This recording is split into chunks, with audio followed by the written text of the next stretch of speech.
Hi, my name is Lorelei Kelly, and I lead the Modernizing Congress research here at the Beeck Center for Social Impact and Innovation at Georgetown University. I've been working either on Capitol Hill or around Capitol Hill in public interest organizations for the past 20 years, all of them with the goal of strengthening Congress and the first branch of government. A couple years ago, a group of us created a coalition we called the Resilient Democracy Coalition, the goal being to create a more effective, responsive, and informed U.S. Congress, one that could truly compete in the 21st century. Something that most people don't realize is that Congress has taken the first vital steps to be a modern institution. For the last 18 months, the Select Committee on the Modernization of Congress has toiled underneath the radar screen and came up with 97 recommendations of how to bring this institution into the 21st century. So often when people hear the word Congress, they think of this, a big old marble building sitting on Capitol Hill. But here's the thing, democracy is always under construction, and Congress exists all out across the United States in 900 district offices. It also has amazing knowledge resources right in this neighborhood and out across the United States. The first branch of government includes the National Archives, the Federal Depository Library Program. Congress itself has Congressional Research Service, the Government Accountability Office, Congressional Budget Office, and the Library of Congress. But still, the question remains, how do we make this knowledge commons modern and more shared?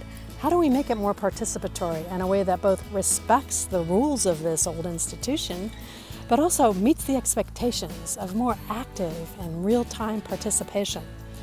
Those are the questions that we get after with my research project on civic voice. And I'll tell you about two projects in particular that you might be interested in. Some of the most important insights for modernizing Congress come from congressional districts. During my field research, I learned about the need to develop methods for members to gather authentic feedback from a broader and more representative cross-section of constituents.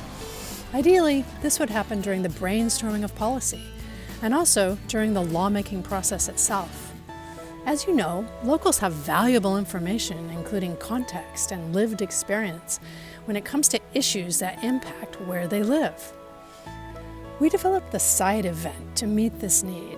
SIDE stands for Stakeholders, Individuals, Data, and Evidence. It is a member-moderated method for convening on an issue. A select number of public witnesses engage with the member and then submit tagged and formatted testimony for the record. This can happen in person or in a public space like this library or town hall right behind me, or it can happen virtually using a teleconference platform. Since last May, pandemic emergency rules allow for electronic document submission both on the House floor and in committees. This is an unprecedented opportunity to include more civic voice in legislative history and on the record. So where else will civic voice data be located? The second project I'd like to highlight here is the Civic Voice Archive. We envision this data repository is generated and sorted geographically and then maintained as a shared information resource for lawmakers and the public alike.